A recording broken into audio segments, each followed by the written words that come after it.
Hai sobat saya semuanya, saya Dr. Tirtawati Wijaya.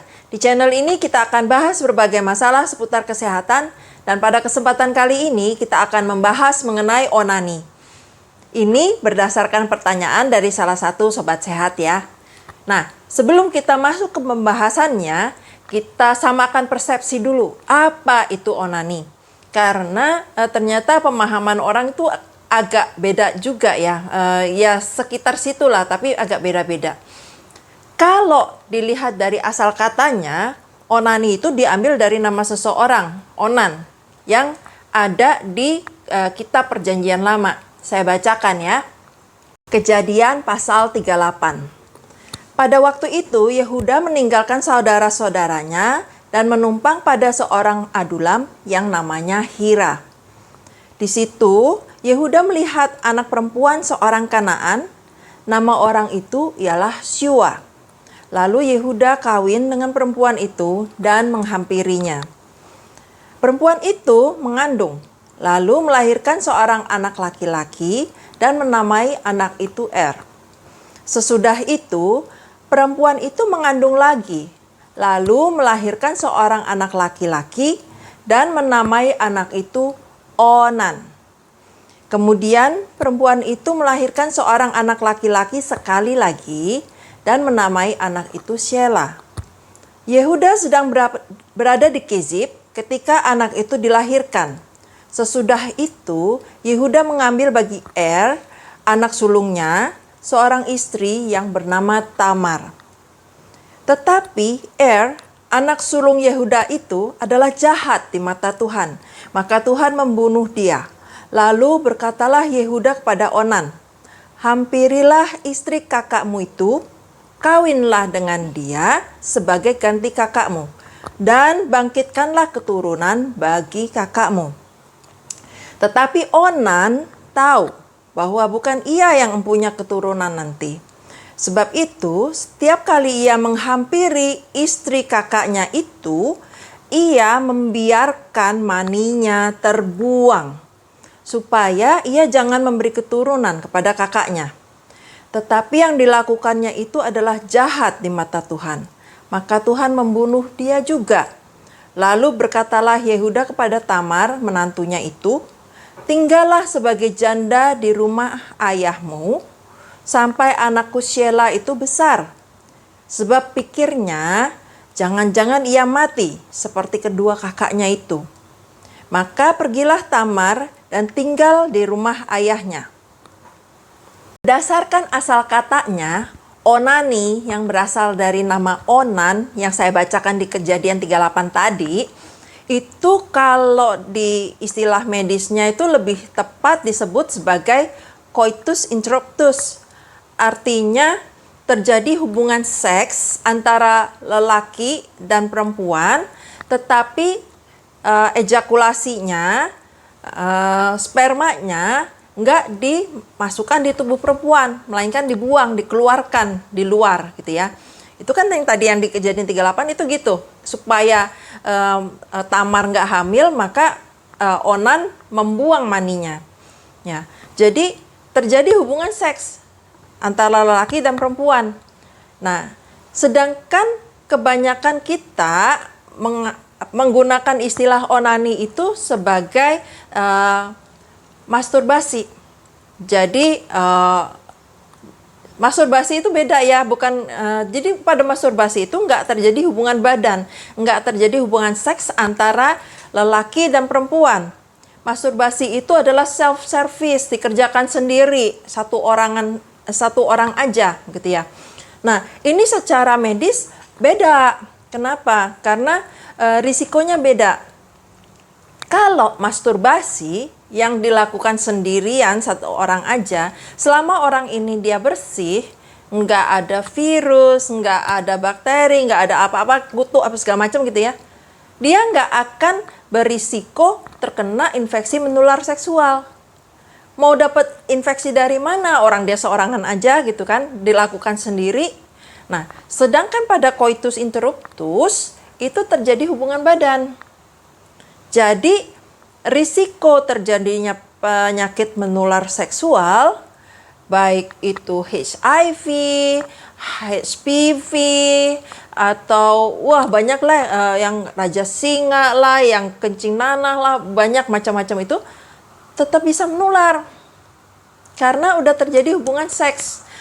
Apalagi biasanya coitus interruptus itu dilakukan pada hubungan seks yang nggak menggunakan kondom. Iya dong, kalau udah pakai kondom ngapain ditarik keluar ejakulasi di luar, ya kan? Nah, jadi segala macam risiko infeksi menular seksual yang ada pada hubungan seks yang tidak aman itu bisa juga terjadi pada mereka yang melakukan onani. Itu ya. Penyakitnya apa? Tergantung pada masing-masing individu yang melakukan gitu ya. Adanya penyakit apa? Yang jelas secara medis resikonya itu sama.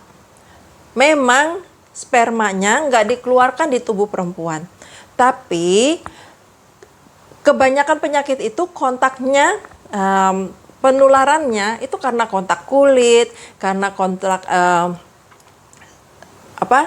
misalnya kalau kayak kutu itu ya, karena kontak di rambut kemaluan gitu ya. Jadi meskipun spermanya nggak dimasukkan di tubuh perempuan, itu risikonya tetap ada. Dan satu lagi perlu diingat, meskipun cairan ejakulat dikeluarkan di luar tubuh, seringkali ada cairan pra-ejakulasi yang nggak kelihatan, yang nggak disadarin, dan itu tetap masuk ke tubuh perempuan. Jadi resikonya sama aja, gitu ya. Meskipun arah perpindahan sperma air mani itu cuma searah dari laki-laki ke perempuan, bukan berarti resikonya itu searah. Oke lah, kalau untuk kehamilan memang searah, yang bisa hamil cuma yang perempuan, laki nggak bisa hamil. Oke ya, itu resiko kehamilan.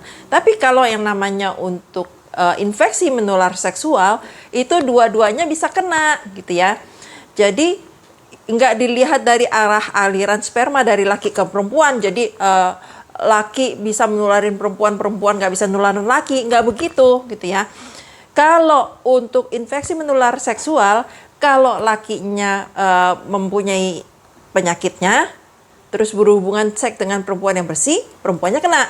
Sebaliknya kalau perempuannya yang mempunyai penyakit, berhubungan seks dengan laki yang bersih, lakinya juga kena. Gitu ya. Jadi kalau untuk infeksi menular seksual itu alirannya dua arah gitu, bukan ngikutin arah aliran sperma gitu ya.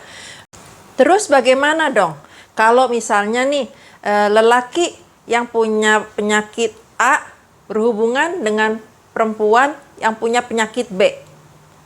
Ya jadinya bukan tuker-tukeran, jadinya tambah koleksi. Jadinya setelah berhubungan seks itu yang laki jadi punya AB, yang perempuan jadi punya AB.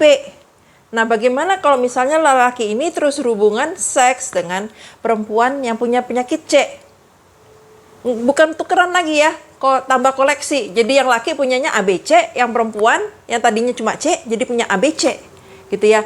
Jadi yang namanya coitus interruptus atau hubungan seks yang tanpa proteksi itu sama aja resikonya. Tuker-tukeran penyakit jadinya. Gitu.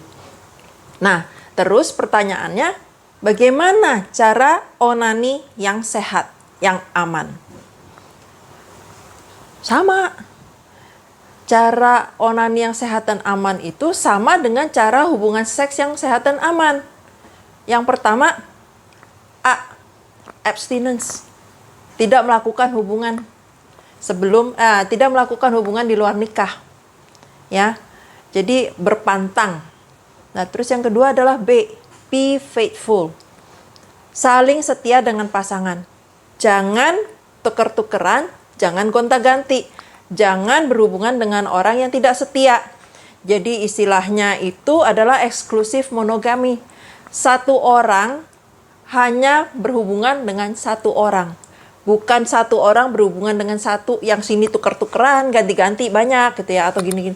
Atau satu dengan satu, terus putus, ganti lagi dengan satu, ganti lagi dengan satu. Enggak seperti itu. Jadi be faithful itu adalah eksklusif monogami satu dengan satu yang hanya dengan satu orang aja. Terus yang ketiga adalah C, kondom. Jadi berhubungan seks dengan kondom. Memang kondom ini bukannya 100% bisa mencegah ya, tapi at least bisa jauh mengurangi risiko terjadinya penularan penyakit infeksi menular seksual. Ada yang nggak bisa dicegah gitu ya, ada juga yang karena kegagalan, karena cara pakainya nggak benar, macam-macam lah. Tapi at least mengurangin. Dan secara psikologis sih, orang yang mau pakai kondom itu, mereka itu artinya sadar kesehatan gitu ya. Jadi lebih baik, lebih kecil risikonya dibandingkan mereka yang selebor gitu ya. Jadi sama aja, cara onani yang aman, yang sehat itu sama seperti cara hubungan seks yang sehat dan aman, yaitu ABC, abstinence, be faithful, dan pakai kondom. Oke, semoga apa yang saya sharingkan hari ini bermanfaat. Bila Sobat Sehat suka dengan info-info semacam ini, bisa klik subscribe dan aktifkan notification-nya supaya setiap kali saya upload video baru bisa dapat pemberitahuan. Dan kalau Sobat Sehat merasa info ini bermanfaat, ada teman kenalan yang butuh, silakan di-share aja. Salam sehat selalu.